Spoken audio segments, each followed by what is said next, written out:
we are going to talk about Carmelo Anthony. Now, of course, he announced his retirement yesterday. A lot of people joked, oh, I thought he already was retired because he didn't play last year. Or this season, he wasn't on the team.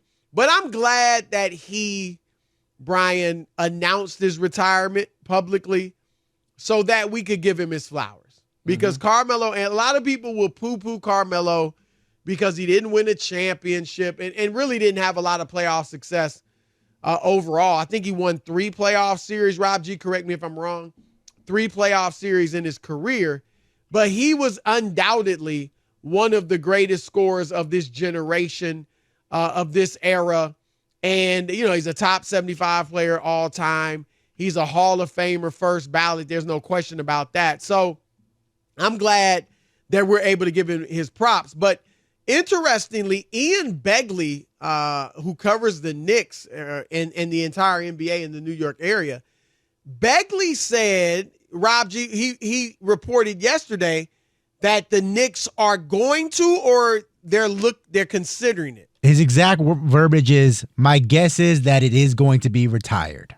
Just in the conversation, people who would be familiar with the situation, they thought there was momentum towards Carmelo Anthony's number 7 getting retired in MSG. Brian, where are you at on this? I think that the standards are way too low with certain organizations for retiring numbers. This is the Mecca. This is the garden. This is, in some people's mind, like the birthplace of basketball, even though it's not. But some people think it is. Right. And Carmelo, he was there for 7 seasons, and it's not like he was trash, but he didn't do anything team accomplishment-wise that would warrant having his number in the rafters. Like, come on, man. This is some, Nick Collison type stuff over here. What are we doing? Well, here, look, first of all, Rob G, give us the list of players who have had their jersey retired for the Knicks. Well, first and foremost, Bill Russell, which is actually retired across the NBA, number 6. So that's number 1. Walt Frazier, Dick Barnett, Earl Monroe, Dick McGuire, Willis Reed, Dave DeBusschere, Bill Bradley, Patrick Ewing, and then a ceremonial Red Holtzman, which is a number 613. Well, look, Dick McGuire was, he played in the 50s, 40s and 50s, and was really their first star, if I'm not mistaken. Just for kicks and giggles, career averages 8 points, 5.5 assists on 38% shooting. But hey, that's how it was back in the day. All right. But outside of Dick McGuire, everyone else on that list, Rob G, except Patrick Ewing, who I don't think anybody would doubt or would argue that he was better than Carmelo Anthony, especially with the Knicks. Yeah. All the other players won championships. Every single one of them. And then you have Patrick Ewing, which we all know he deserved to have his jersey retired. With that, so that is a franchise, the Knicks, Brian, who haven't had a low standard. Right. It's been championships or you are freaking Patrick Ewing. Yeah. To get your jersey retired. So by that standard, I got to be honest, and I'm a Melo fan. No. Because, and here, look, I think of Melo more myself as a Denver Nugget than I do as a New York Knick. I do too. I know right? Do you agree with that? Yeah, I do. I think of him getting to the Western Conference Finals with the Nuggets more than I do anything with the Knicks. You rattled off how many series he won in his career. How many series did he win with the Knicks? One series? And and then they lost in the second round to Indiana, and that was incredibly disappointing that they couldn't win that series. So look, here's the thing with the New York Melo. It was for all that they went into to get him. Remember that Melo ruined the season in Denver, which is one reason he might not get his jersey retired there. Because he ruined the season because he was demanding this trade.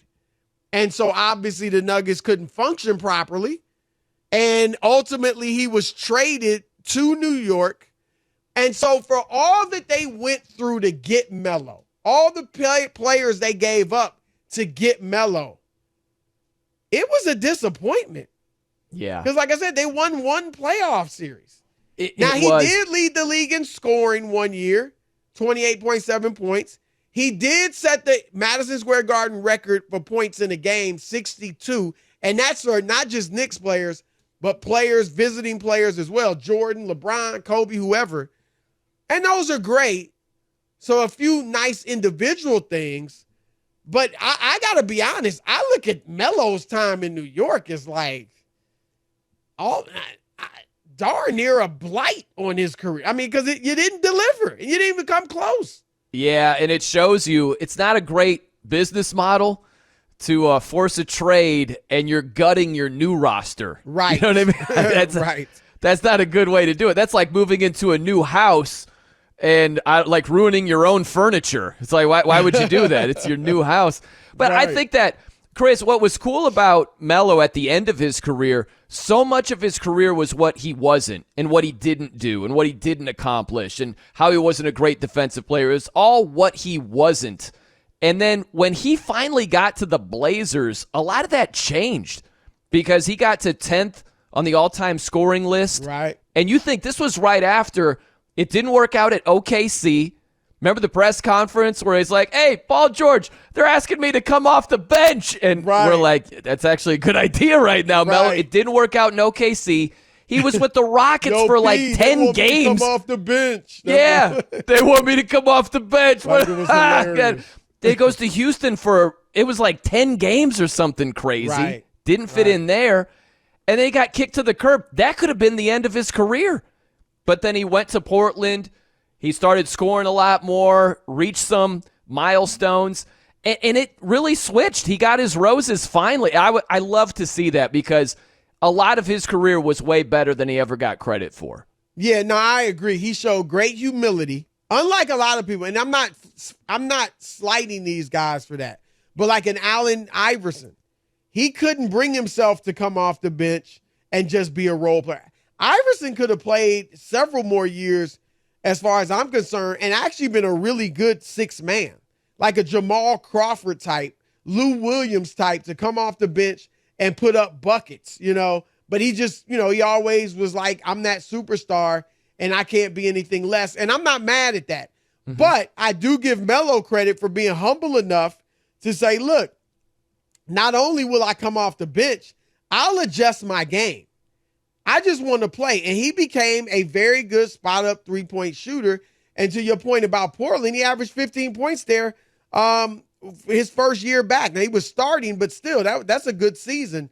But back to the retirement of the jersey. Look, I don't really look at Melo in Denver as a bad thing or a failure. I look, when he went there, they had won 17 games the year before they drafted him. Immediately, as a rookie, not only does he average 21 points and 6 rebounds, but he gets them to the playoffs. Yeah. And LeBron didn't do that in Cleveland. They had won 17 games as well. Then the next year, Melo got them back into the playoffs every year. And then to your point, when Chauncey Billups got there, he actually got them to the Western Conference Finals with Billups running the point. Mm-hmm. And so, obviously in Denver, they probably have a sour taste in their mouth about Melo because of the way he forced his way out. And I get it. But I think of him more as a Nugget than I do as a Knick. I got to be, his Knicks tenure, of course I remember it. I covered it and all that.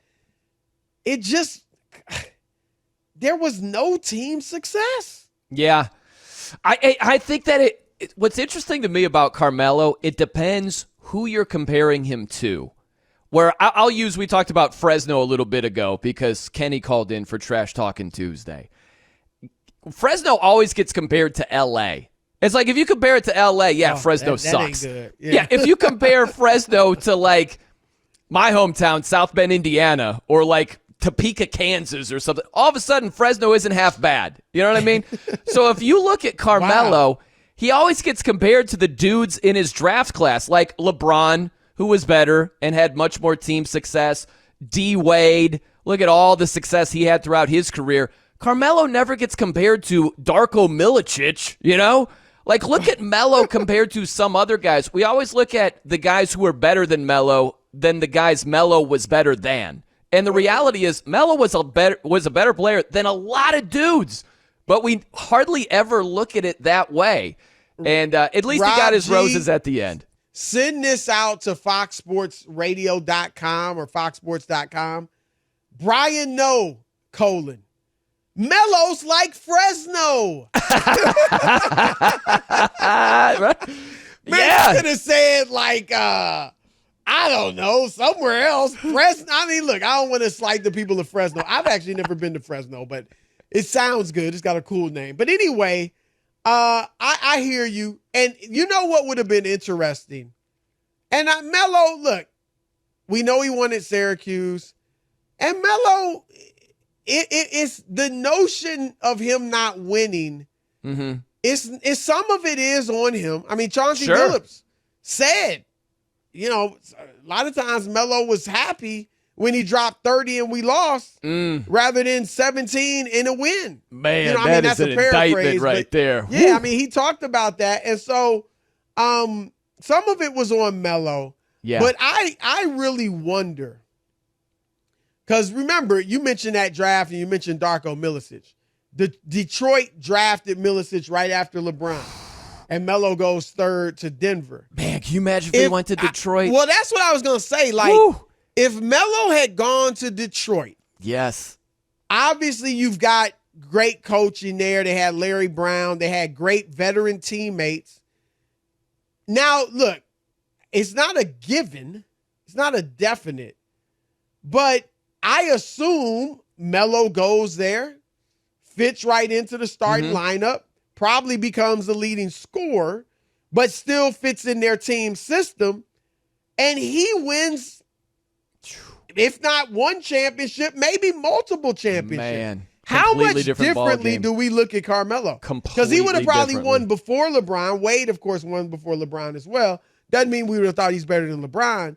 But, man, would that would make a huge difference for Melo's already great legacy. Just immense. No doubt about it. And that's the thing. That's the other side of it is he wasn't a good defensive player. He didn't have the team success. There are a lot of things that you can point out that are criticisms or truths, however you want to look at it. Yep. But the thing in his retirement video was top-notch. It was great. And he talked about passing the torch to his son. Yep. Like, would you sign up if your son ended up accomplishing what Melo accomplished? You would sign up immediately for like 9th all-time scorer in the history of the NBA, playing 19 seasons, winning a college championship, 3 gold medals, 75th anniversary team. Like, there's a lot there. So we can't just reduce it to he didn't win a title, so who cares?